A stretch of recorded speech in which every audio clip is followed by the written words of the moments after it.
Kalau Bandung gimana nih nongol lagi gitu di sekarang yang gue perhatiin main bulat ini sejarahnya gimana sih gitu, artinya main bulat itu apa gitu. Arti noin bulet. Iya kan noin bulat itu bulat kan. Bulet peluru. Basicnya sebenarnya kata noin itu perwangsitan. Jadi itu datang dari mimpi saya. Ya biasanya kan kalau kita sedang punya keresahan atau sedang punya pemikiran, itu kadang-kadang suka sampai ke bawah mimpi. Ya kan? Sampai ke bawah mimpi, tiba-tiba ada kakek-kakek ngomong, udah lu kasih nama band lu Noin aja, belum ada buletnya, only Noin. Gitu. Besok paginya bangun mikir Noin, kok korelasinya deket ya ke hidup gua. Dalam artian dulu membernya si Noin Bulet itu hampir semuanya adalah alumni SMA 9. 9 Noin gitu. Kemudian bahasa Jermannya 9 juga Neun gitu. Jadi ini kayak cakep nih, gue pakai deh, gue float ke anak-anak. Terus mereka setuju untuk pakai nama Noin, tapi karena terlalu pendek gue tambahin belakangnya bulat, jadi Noin bulat. Jadi arti harfiah yang pengen gua masukkan di situ adalah 9 peluru, karena waktu itu juga personil kita 9 orang. 9 orang gitu. Tahun berapa tuh bentuknya? 96. 96. Langsung hits dong. Langsung hits. Langsung orang nonton juga langsung itu. Tapi 9 orang langsung hits dong. Iya. Jadi ya kalau hits mah perjuangan ya. Iya. Gitu. Perjuangannya lumayan, berarti 9 orang nyatu ini susah ya. Menyatukan banyak kepala itu perlu satu kepala. Nah, kebetulan pada saat itu semua percaya sama saya untuk menggiring dan memimpin gitu kan. Walaupun ada bentrok-bentroknya, pada akhirnya ya semua kepalanya ada di saya. Nah, saya yang berusaha untuk mengakomodir semua keinginan teman-teman, menengahi semua yang namanya perbedaan gitu. Pada akhirnya semua berjalan baik, dan 96 juga kita bikin 98 ya? 97 kita rekaman satu single, itu kemudian kita lepas di ada satu radio hits di Bandung, JMR gitu kan. Nah, ketika lepas di situ banyak yang suka, banyak yang request, itu berimpact pada jadwal panggung kita, yang pada akhirnya kita beraniin bikin lagi satu EP mini album di tahun 98. Personelnya siapa itu 9 orang? Banyak juga ya? Ya? Personelnya siapa aja? Dulu dari 9 orang itu pada akhirnya ketika kita bikin EP itu menciut. Jadi tinggal ada saya, terus ada vokalisnya Hadi, ada basisnya Oson, kemudian ada drummernya Arya, ada si Wancep namanya, pemain trompet, dan Ari pemain trompet. Jadi hanya kita rilis album itu sudah menciut menjadi 6 orang. Dengan foundernya, buat teman-teman yang belum tahu, namanya Mas Iya. Erul, gue co-founder, Hadi, nah ini yang udah leader sekarang. Kenapa ska itu? Kenapa? Kenapa ska? Main bulat ska kan? Iya, dari awal kita mainin ska. Sebenarnya pada kita itu dulu nongkrongnya di community anak-anak punk dan hardcore di Bandung. Nah, di ska ini kan sebenarnya masih satu root sama mereka, gitu kan. Tumbuhnya di Bandung itu pada saat kita bikin band, itu banyak band ska, banyak band punk, banyak band hardcore, sama ada band metal-metal yang di daerah ujung Berung gitu kan. Nah, kita mencari opsi yang dimana kita berbeda dari yang lain. Nah, akhirnya ngulik-ngulik, dikasih dengar beberapa teman, album The Mighty Boston, terus Suicide Machine, kemudian ada Madness, Pokoknya dari yang klasik sampai yang core gue dengerin. Pada akhirnya kita memutuskan untuk ngambil satu genre yang ska core aja. Karena kita berada di lingkungan anak-anak punk dan hardcore itu. Oh, berarti ngambilnya ska core gitu ya. Dengan hitsnya yang gue tahu tuh di TV tuh, apa tuh judul lagunya? Gimana? Yang di TV tuh, yang hits banget tuh, yang 9 berapa? Bebas dan Ya bebas, itu gue suka banget tuh. Iya. Bebas sama Bakak Ayam single kita dari album Oh iya. pertama. Nah, Itu masih ada apa ya? Gue sempet tuh mikir-mikir masih ada apa enggak nih ya? Asik nih. Itu akan pas ada lagi. Akan ada lagi. Ada teman gue di Jakarta. bebas iya tuh. Ya, itu Bebas. lagi berdiskusi panjang untuk mencoba merilis album EP gue yang pertama. Soalnya gue sempet nyari-nyari nih. Wah, ini gue waktu itu yang gue cari tuh salah satunya ya. Jadi gue rangkum semua. Ska nih mana nih, gue bilang oke lah ada satu teks dan lain-lain juga. Lampu udah pecah. Lalu kalau nggak salah Vicky ke Summerland, terus ini nih oke nih, gue mikirnya kan ini punya lagu abadi gitu. Ya. Ini masih ada apa enggak? Masih ada. Masih ada. Bakal ada lagi nih.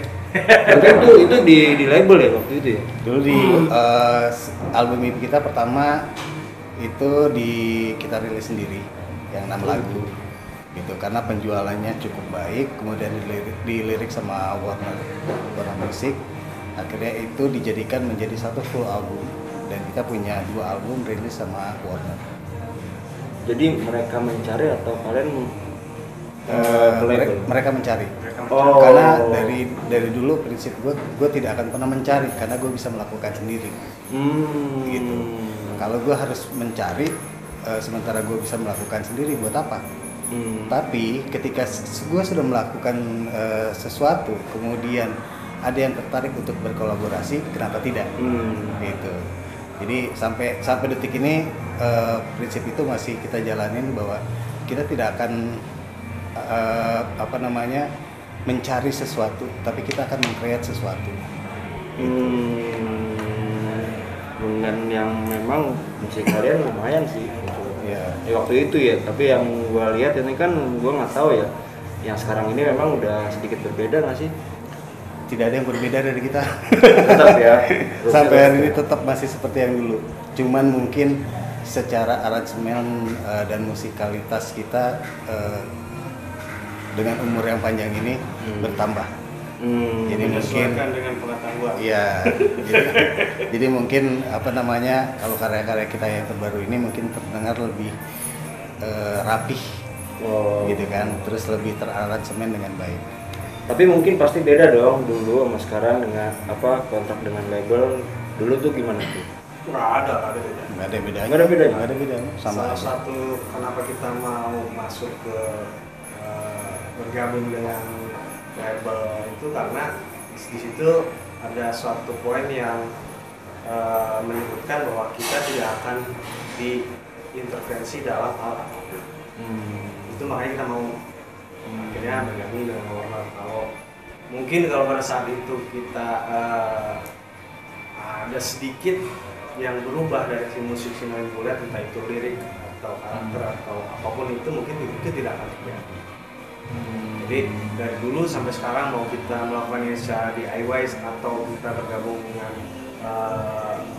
label, itu ya tetap sama, nggak ada bedanya. Jadi lu pernah ada cerita nih satu lagu. Jadi ada satu lagu yang judulnya itu You Know Me. Ya. Nah, lagu You Know Me ini itu sangat hits di Bandung dan di Jakarta pun sangat disukai. Itu one day ketika kita kontrak dengan Warner, mereka meminta lagu itu dirubah menjadi versi bahasa Indonesia. Oke.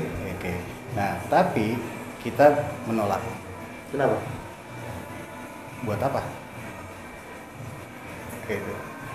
Karena lagu sih itu sudah kita publish, kemudian kita harus mengaransemen lagi ke dalam bahasa Indonesia hanya dengan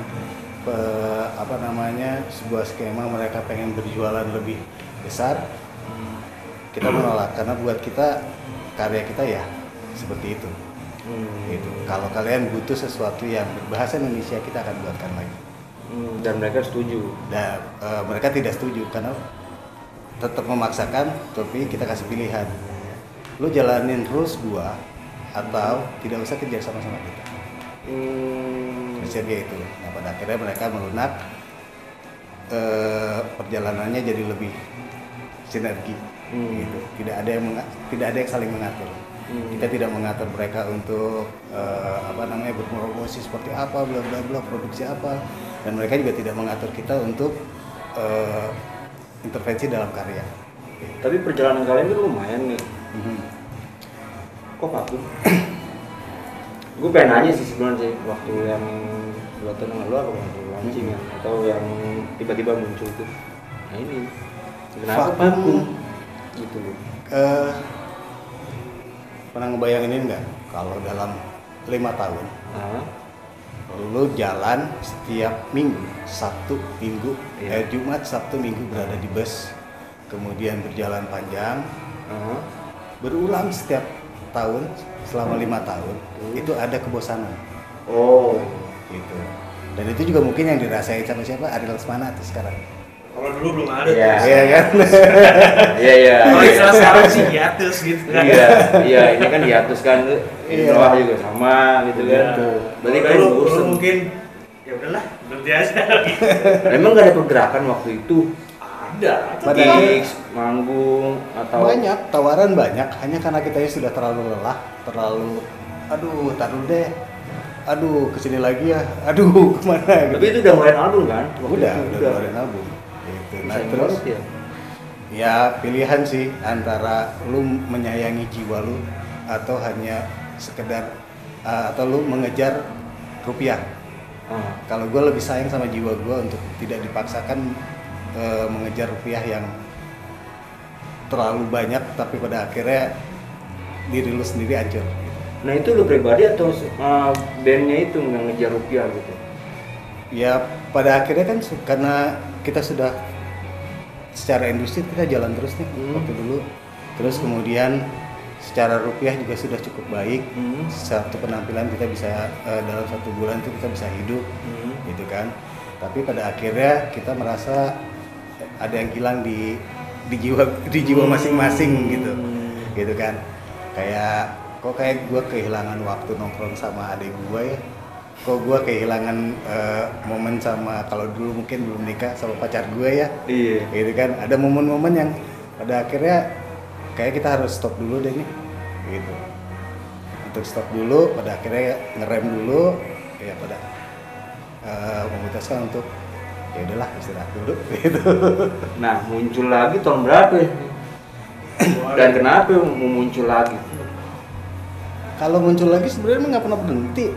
Iya. Paling cuma 2 tahun ya bang ya? Ya, kurang lebih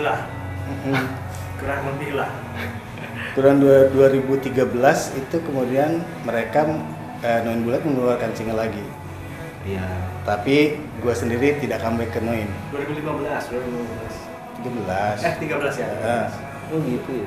Gue sendiri memutuskan untuk belum mau kembali. Gitu karena targetnya udah beda, target hidupnya. Gitu.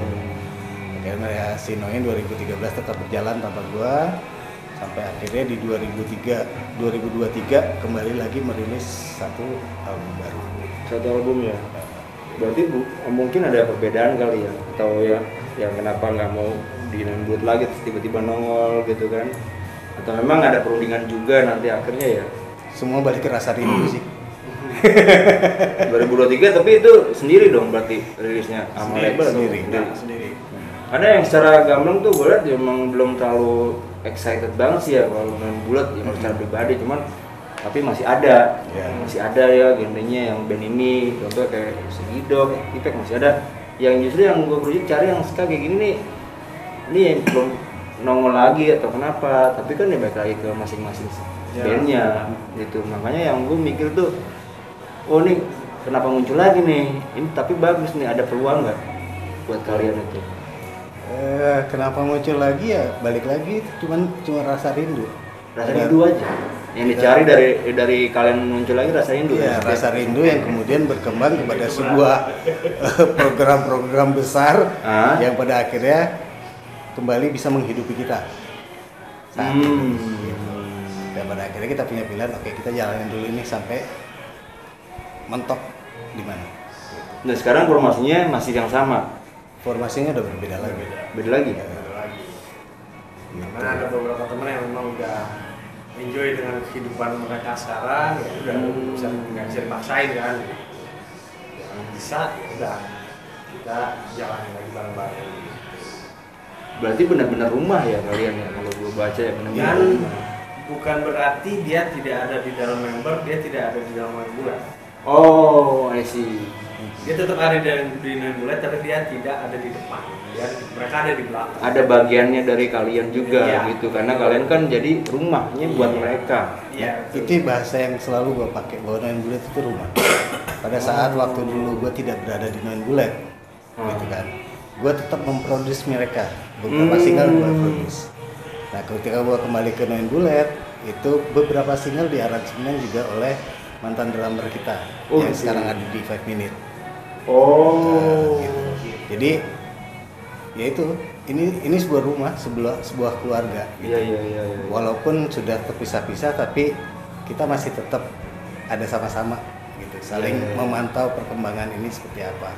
Nah kasarnya ya kayak mungkin kalau gue sebagai anak ngeliat rumah bokap gue, oh atapnya udah mau bolong nih, kayak gue harus balik dulu deh, balikin, benerin dulu, gitu. Iya. Berarti kalian nggak ada ambisi atau obsesi segala macam ya di rumahnya ini ya?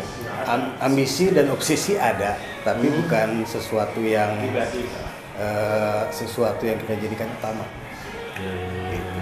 Karena kan gue lihat kan ada beberapa band kadang suka berpikirnya itu. Ya, gitu. Makanya setiap band kan mungkin beda-beda ya. Tapi ketika nih gue balik lagi kemarin tuh gue lihat sama Yaku tuh, kenapa bisa sama Yaku? Sebelumnya sama Bagus ya. Kok jadi join kolaborasi sama rapper terus main sama ini, gue bilang aneh. Kenapa sih bisa sama Yaku sebelumnya sama Bagus? Gue bingung nih. Jadi balik lagi ke pertemanan. Oke. Semua itu bicara tentang pertemanan gitu kan. Dimana ketika kita pengen mengeluarkan sebuah karya lagi gitu kan. Terus ada ide-ide baru gitu kan. Salah satunya kenapa ya kita nggak collabin aja, kita bikin sebuah karya yang isinya band reggae si The Jengs, kemudian ada rappernya dan kita sebagai anak ska. Rootsnya ini ada sebenarnya sama, gitu. Dan sebelumnya juga kita pernah kolaborasi sama rapper Bali dan itu juga berjalan. Gitu. Nah ini kita coba olah lagi bertiga berkolaborasi, nyampein sebuah pesan yang buat gua juga cukup bagus karena di lirik lagunya itu tentang motivasi hidup. Gitu. Jadi ya kenapa tidak dengan 3 kekuatan dari Noin Bulet, dari kekuatannya Yako, dari kekuatannya The Jeng, kita sama-sama collab untuk menyampaikan sebuah pesan motivasi yang bagus untuk orang lain gitu. Semoga ada yang merasa connect dengan pesan yang kalian sampaikan lewat musik yang seperti ini gitu. Ditambah ada Yako ya kan, kemarin ada Bagus. Tapi nanti setelah Yako nih apa ada lagi nanti album kah atau mulai single lagi kah? Ada beberapa single yang sudah kita siapkan. Ada satu itu akan berkolaborasi sama band ska di Malaysia. Terus ada satu lagu juga kemungkinan berkolaborasi dengan salah satu band ska di Melbourne, Australia. Dan ada salah satu single yang akan menjadi penutup tahun ini yang akan kita tidak kolaborasikan dengan siapa-siapa. Oh, pure kalian? Iya. Jadi kita udah siap beberapa single ke depan, hanya tinggal timingnya kita lepas kapan. Enggak yang sama Jepang itu apa nama bandnya? Yang depannya inisial K. Asik tuh. Pengennya, cuman itu kan band besar sekali ya. Ya kita nggak ada yang tahu ya namanya kita kalau emang usaha kan itu gue nggak tahu. Cuma ya balik lagi, kita tidak pernah punya obsesi. Iya sih. Jadi jalanin aja. Tapi lumayan sih kalau memang ada pergerakan yang memang mau supaya support lah di satu genre terutama ya kan, karena sebelumnya gue lihat di teks kan Orin sama band sana tuh salah satu band Jepang juga ya. Salah tuh karena ya udah oke nih ya bisa dihitung jari sih kalau dari gua yang mana konsisten yang mana ini gitu. Nah kalian itu nanti tahun depan ngapain lagi nih? Selain udah agenda udah ada, tahun depan planningnya mau ngapain lagi nih setelah udah? Gue lagi berpikir muncul untuk lagi. membuat sebuah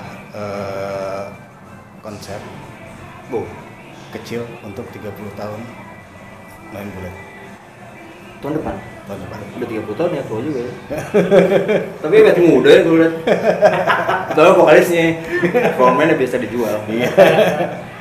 Gitu, itu kemungkinan di Februari. Kita berharap bisa besar tapi tidak pengen muluk. Kecil pun tidak jadi masalah, tapi yang pasti kita akan merayakan usia kita di 30 tahun di bulan Februari. Tapi selama 30 tahun kalian nge-band itu ada masalah nggak yang berat kalian itu? Masalah pasti ada ya. Iya. Tapi di bandnya gitu. Pasti Masalahnya ada. apa nih? Apa itu loh? Sebenarnya masalah banyak, gitu kan. Tapi pada akhirnya kita masih ada. Kali aja kan ini kan buat anak band juga kan yang baru kadang-kadang suka berbeda. Kadang mungkin ada yang nggak bertahan lama. Karena kan mereka beda. Ya, pikirannya. karena persoalan di Noin Bulet itu harus selesai pada saat itu. Even kita harus tuntas ya. tuntas dengan adu fisik. Dan itu pernah terjadi dan beberapa kali terjadi. Tapi selesai di situ. Setelah itu kita lanjut sebagai sebuah keluarga lagi. Karena kita nggak mau ada ada ganjelan ketika kita berkarya, kita bermusik senang-senang. Nah, itu yang terjadi di Noin Bulet. Itu terjadi tepatnya ketika album kedua itu sangat panas dan sampai fisik tuh ada. Tapi selesai di situ dan kita masih ada sampai sekarang. Dan masih berkumpul dalam satu rumah ini. Mungkin itu bedanya Noin Bulet dan yang lain mungkin ya. Iya. Jadi selesai di situ, ada masalah kita bicarain sampai puas. Mau sampai mana nih puasnya? Puas ngobrol doang atau puas sampai tonjok-tonjokan? Sampai tonjok-tonjokan. Kelar itu udah gitu. Tapi kalau punya karya enak dong, sekarang udah ada pendapatan di musiknya dari lagu dan lain-lain, udah aman dong. Enggak juga. Karena kita memang tidak menggantungkan dari main musik kita tuh buat seneng-seneng. Just fun aja ya. Bukan buat senang-senang juga sih sebenarnya. Kita tetap berbisnis di sini, tapi kalau menghasilkan pada saat ini, kalau di album pertama dan kedua ya, karena pada saat itu penjualannya masih secara fisik dan dihitungnya mudah. Iya. Nah, tapi untuk yang sekarang karena semuanya sudah digital dan ternyata bermain di digital itu bullshit, nggak ada duitnya, gitu, ya kan?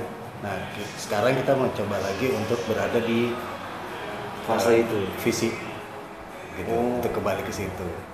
Bukan untuk mencari uang lebih banyak, tapi setidaknya kita merasakan dari musik kita ada uangnya. how to make money Iya. from music. Karena memang lagi berguncang masalah-masalah yang lagi naik ini kan, mungkin yang gue juga nggak tahu ya, tapi kan gue coba raba-raba. Ya. Kasian juga lo musisi.